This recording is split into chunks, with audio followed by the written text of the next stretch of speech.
Welcome to another great episode of Point of View. I say great because even though we haven't recorded it yet, we know this is going to be a great episode. And it's because Justin's not here. That's the obvious reason. I'm Pastor Josh Barnes. This is a show where we're unashamed to look at political issues from a biblical point of view, but we also do cultural, social, theological issues, whatever is in the news. This is somewhat political, the issue we're going to get to, but no matter what issue we're going at, we're going to find that if we disagree with the Bible about that issue, we're going to be wrong. So we've got to make sure that whatever our stance, we're at least in agreement with the Bible. We know this is essential because Jesus said the Bible is true. Jesus died on the cross, rose from the dead. And so people just don't rise from the dead all the time. And since he rose himself from the dead, it kind of means that he's God. And that we should take notice when he says the Bible is true. That means that if we have a position on an issue, we disagree with the Bible, we're wrong. So we want to be right. We want you to be right. That's why we kind of take everything from that lens, from that worldview, that the Bible is true. This episode is going to be weather related. And of course, every time there's this any type of bad weather, right? Whether it's a snowstorm, or a heat wave, or a fire in California, which, by the way, really kind of is the result of their forestry regulations, where you can't cut down any trees, so the forest just overgrows. But anyway, no matter what the problem is, it's always global warming. It's always global warming. We're destroying the planet. We need to give up our freedoms, or else we're going to all die. So it's either death or loss of freedom, which you choose. I say, give me liberty or give me death. Jonathan, our brand, we have a title for Jonathan now.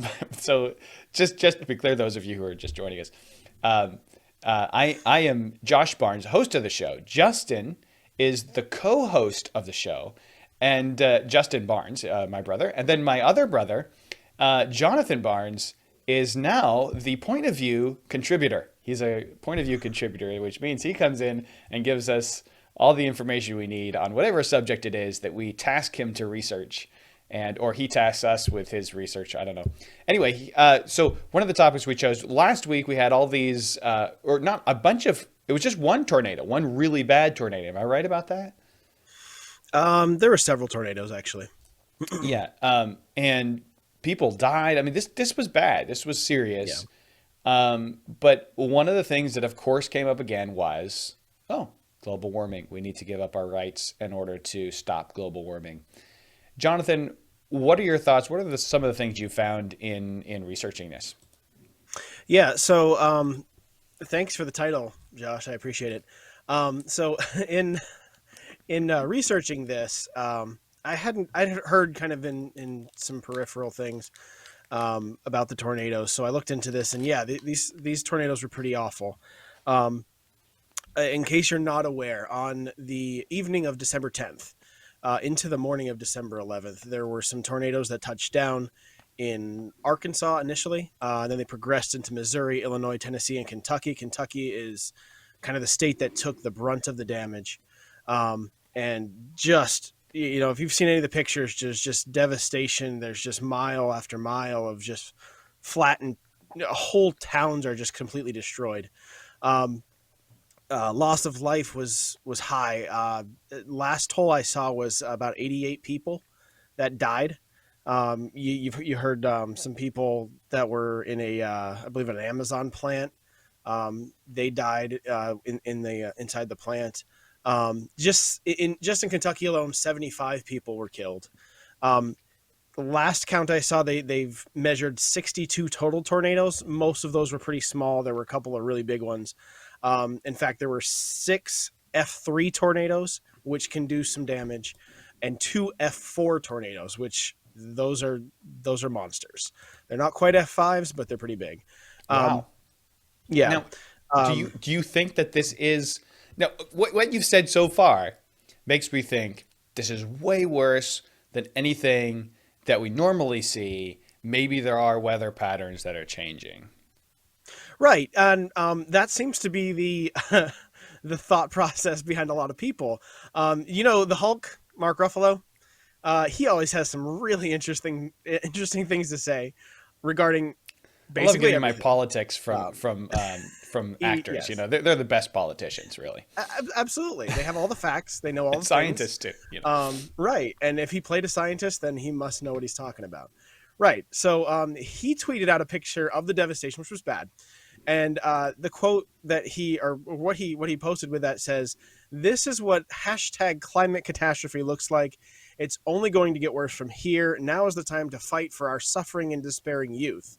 We kind of shifted gears to the youth there for a little bit. The Kentucky FEMA director, who is not a scientist, they are literally the director of FEMA, said on CNN, "This is going to be our new normal, and the effects of climate change are the crisis of our generation." So you had all these people kind of relating this to climate change immediately afterwards. I think the most egregious one, and we might have a picture of this, was a tweet from Noelle Scoville. And if you're like me, you might not know who Noelle Scoville was. So she is a writer producer, created Sabrina the Teenage Witch, kind of peaked back then. Not done some things here and there, but um, as you can see, she said, "Sorry, Kentucky, maybe if your two senators hadn't spent decades blocking legislation to reduce climate change, you wouldn't be suffering from climate disasters. If it's any consolation, McConnell and Rand have effed over all of us too." Um, really, really pleasant individual. And you might notice on that tweet as well, it happened at 8:02 a.m. on December 11th. This is the immediate reaction from this woman to this devastation. It wasn't, any sort of like, I'm sorry that this happened. It was, very, very sarcastic, "Sorry, Kentucky." But it's kind of brutal. And it just seems like, not quite the right thing to say there. But she immediately makes it political, immediately makes it about climate change, and we see this across the board. I mean, if you go to the news and your mainstream media, you can get plenty more of this. This is a small sampling size, but you'll see all these people saying this is climate change. Climate change is, we've got more intense weather. Joe Biden was interviewed as well, and he didn't really kind of lay it at the feet of that. He said, "Well, I don't know about this specific one, but we know that the weather is just getting more intense, and it's just going to get worse because of climate change." So they kind of want to push that narrative.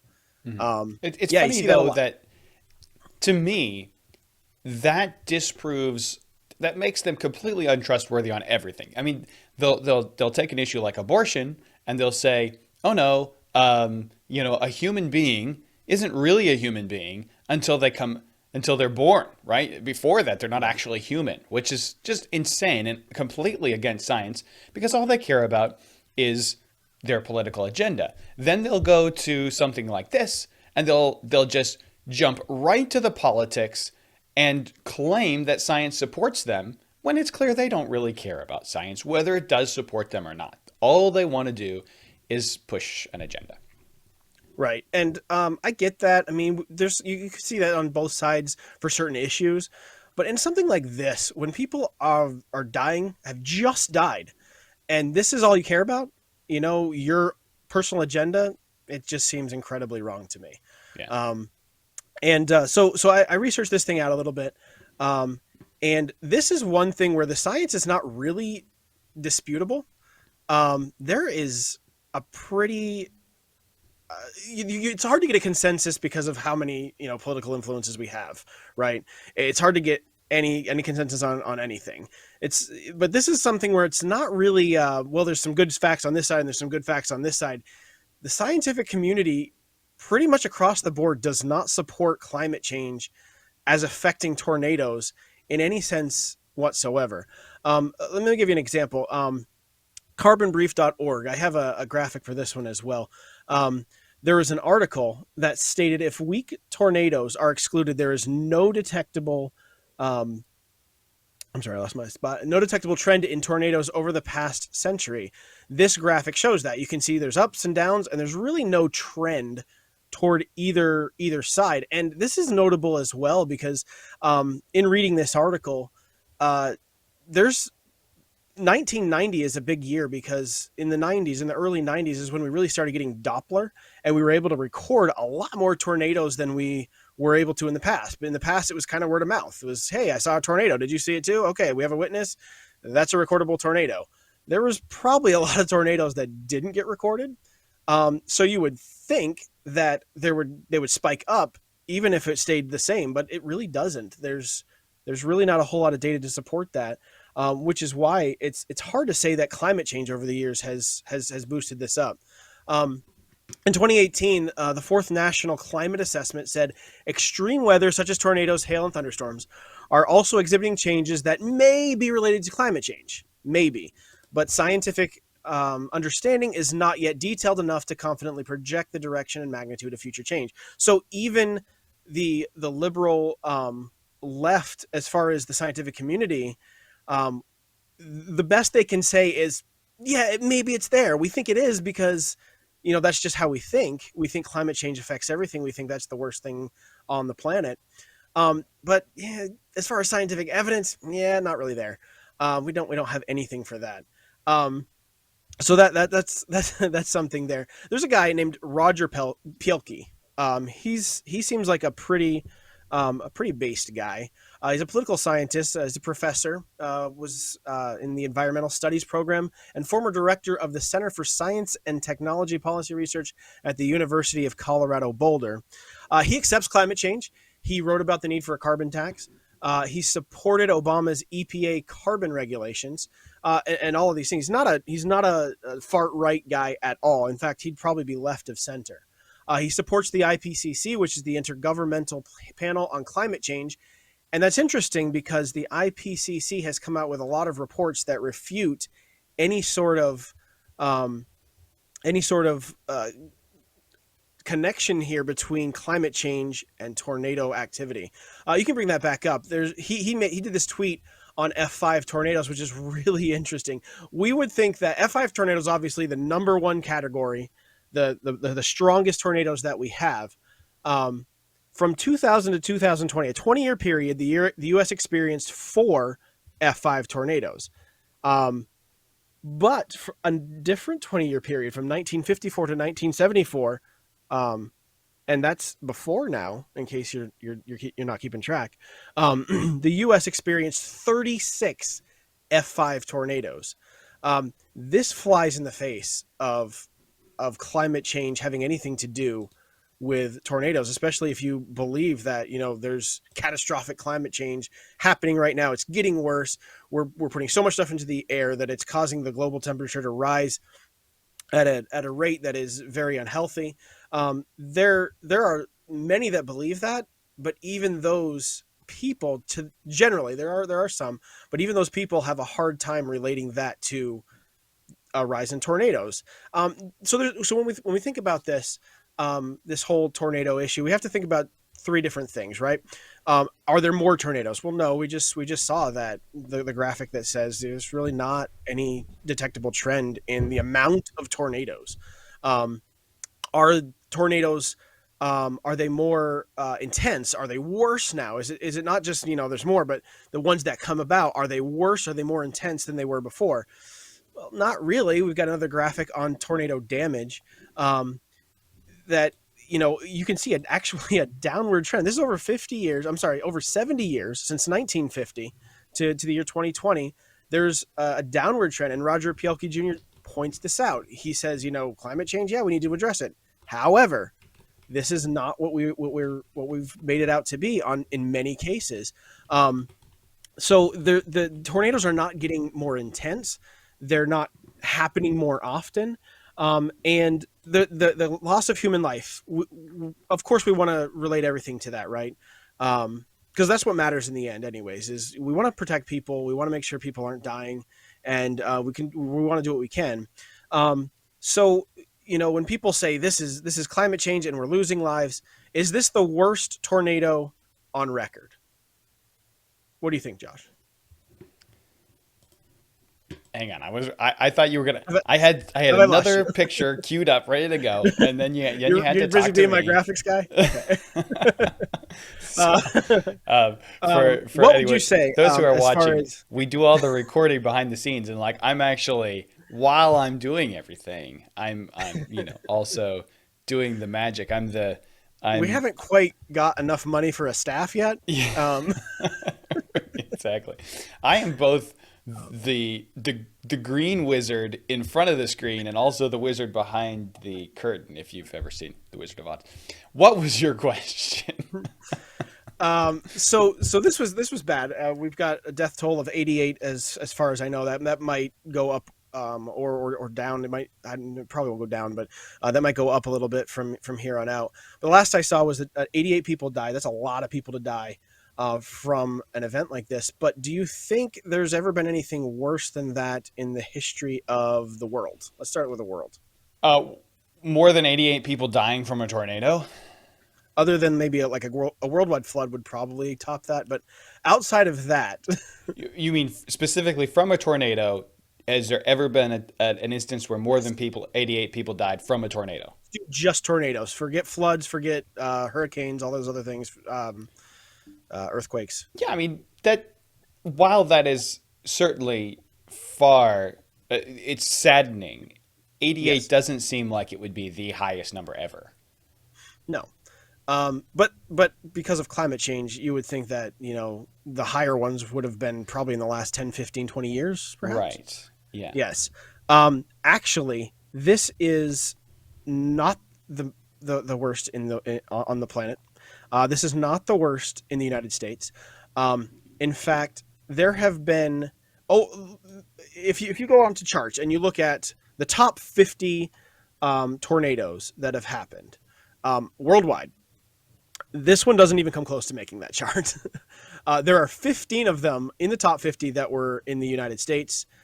We actually have the number 2 in the world, and we're going to talk about that in just a moment. But all of these tornadoes that were in the top 50 have over 100 people killed. There's some that have had over 1,000. In fact, I think it's actually the only one that's historically recorded, but it had over 1,300 people that were killed Wow.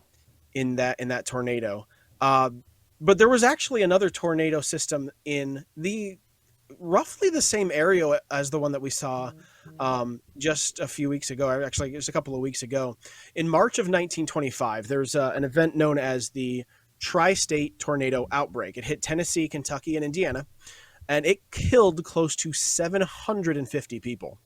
There Wow. was an F5 tornado that was spawned from this. Now, the tornado that just happened actually did set the record in the United States for how long it was touched down for, and it took the record from this one. But this is March of, let me repeat that, 1925. Wow. This is, cars were pretty brand new here. We're just starting to make cars around this time, maybe 10, 15, 20 years ago. But yeah, 1925. It is the second deadliest worldwide. 1 F5, 2 F4s, and 4 F3 tornadoes are believed to have occurred, according to experts. This occurred in actually a less dense population, because right now we've got roughly about double the amount of people in that area. And less dense population than the current catastrophe. Out of the worst 50 tornado events in history, this is number two overall. And just reading about this, I don't want to get too far into the weeds on this, but this was, there was some pretty graphic, devastation. I mean, there were people that were found miles and miles away, and, they were just, mutilated. It was a bad time. But so why do we think that, it was so much worse back then than it is now? Well, the innovations that have helped us to, stronger structures and stuff like that are the very things that climate change people are trying to fight against, which is kind of strange when they bring up the loss of life. And yet the way you stop the loss of life is to bring about these innovations. We actually don't have the strength in the tornadoes anymore. And See, this is not just shocking to me at all. This is exactly how the left works. They complain about gun violence, but their solution is to take away guns from law-abiding citizens who could stop gun violence if they were carrying guns. Their solution to forest fires is to stop cutting trees, and when you don't thin out the forest, you have your forest fires carry and cause much more damage. Their solution to everything is actually causes more problems, and Every time I say this phrase, Justin laughs. I'm not a conspiracy theorist, but it seems to me like they're trying, like their solution to problems is to try to make them worse so that they could use those problems to accomplish their political goals. That's what it Yeah. looks like to me. Right, and that's why it's not really about climate change to them, is it? It's not really about the weather systems. It's about pushing an agenda, and whatever gets them closer to that goal, that's what matters. Even if you take tornadoes out of the picture, um, global climate-related deaths over the past century have dropped about 99% per capita. Um, Wow. we as a human race die way less from environmental related instances than we ever used to, and that's insane because we've got way more people now. We're rapidly expanding as far as that goes, and it you would think we'd have more and more people dying, but no, that's not true. Per Yeah, capita, 99% down. we had an expert on, and I'm blanking on the name. We had an expert on 6 or 7 months ago from Answers in Genesis who called into the show. And no, this was actually longer ago because this is before we were more video and we were more radio at the time. Where we're still on the radio, but just not as it's not our emphasis. But anyway, he called into the show about the subject of climate change, and he expressed that the numbers show that even with global warming, though the Earth is warming, it has been for some time, long before carbon emissions or anything like that. And his point was there's no way to tell whether or not this it's certainly not as warm as it has been in ancient history. And his point was that there's no way to tell if this is actually going to be good for like storms and those sort of things or bad. We don't really know. The temperature just gradually changes over many years, hotter and colder and hotter and colder. Whether that's actually good or bad depends on where you happen to live. But his point was not only is climate change unstoppable, it just happens, but also it could be a positive thing. Like, and Yeah. the numbers you're giving actually seem to suggest that if climate change is happening, it's happening in a positive direction. In many cases, it is. I mean, you think about people who freeze to death in the winter. When the globe warms a little bit, it's not you're not gonna freeze to death as much. And generally speaking, you don't have people just spontaneously combusting because it's so hot. So you're gonna have more safety there. But yeah, I mean, climate has always changed. It's what it does. Every scientist will tell you that. So when they say, well, you're a climate change denier, well, there's really no climate change denier. We all agree that climate's change. Temperatures shift over long periods of times, up, down. They just do. And over the last 100 years, a raise of about zero point 0.9 degrees across the globe is really, I mean, you might have some people that say that that's actually enough to cause problems, but then there's also the issue of, there's less outposts in Siberia now, so you have less of the really cold temperatures. There's a lot of stuff that goes into this, but the fact that climate changes for the good and bad is something that is scientific. However, it's when we decide that, well, it has to be what we're doing. When we have this arrogance to say, well, what the humans are doing is what is causing this. I think we get out into the weeds on that really quick. Yeah. And speaking of that, getting out of the weeds, that's what I've done here. So now maybe you're thinking, well, all these people, Roger Pielke, he's just this crazy guy, even though he's clearly not. What about mainstream media? You gave me this stuff. What about mainstream media? Well, there was an ABC News podcast this past week. Actually, I believe it was the week before last. But it said there was a quote made on that where the resident expert came on and said, of all the weather genres, severe weather tornadoes, that's the one genre that we are very much uncertain as to the link to climate change. There's no study that shows evidence that it makes tornadoes worse or stronger or more frequent. There's all three of your points right there, and that's ABC News. This is not a thing, guys. It's just not. Yeah. It's just not. You can try pushing this all you want. You can be the Hulk on TV and complain about it, but it doesn't matter. It doesn't change the facts. There is no study that relates these two things together, and you can cry all you want. It's just not a thing. So what's the danger? Well, who cares, right? Who cares? It's just, people complaining about they always do this, but it doesn't really matter in the end. Actually, it does. So I'd like to play a video here, or when I say it's going to be Josh that plays the video. There's there's a climate scientist at Penn State University. His name is Michael Mann, and if you could, you know, Play. have the look of a conspiracy Oh, theorist I all thought you were talking combined to me. into one person. Sorry. Um, I'm sorry. You're talking to the people. I thought you were talking to me. Go ahead. yeah. Michael Mann, he kind of just looks the part of just this crazy, scientist conspiracy guy. But he's He a looks frequent like one of those mad scientists trying to take over the world, that kind of a a thing. little bit, and he's very insistent. He's like, you have to believe this.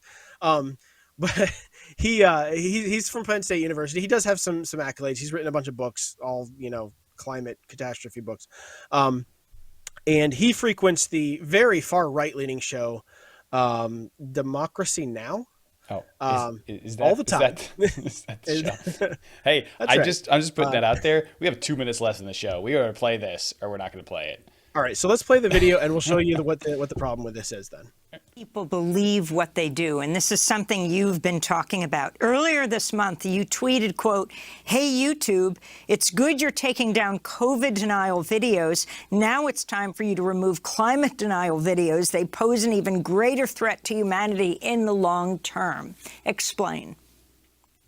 Yeah, that's right. I mean, climate change, here we saw nearly 100 people die from these unprecedented tornadoes. But if you look at the total impact of climate change around the world, wildfires, droughts, floods, heat waves, coastal inundation, climate change is already costing far more lives than COVID-19. It is deadlier.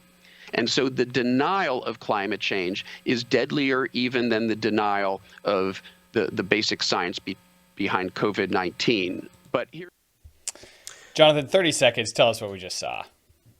Well, he called the tornadoes unprecedented, which we just showed it's not even close to being the truth.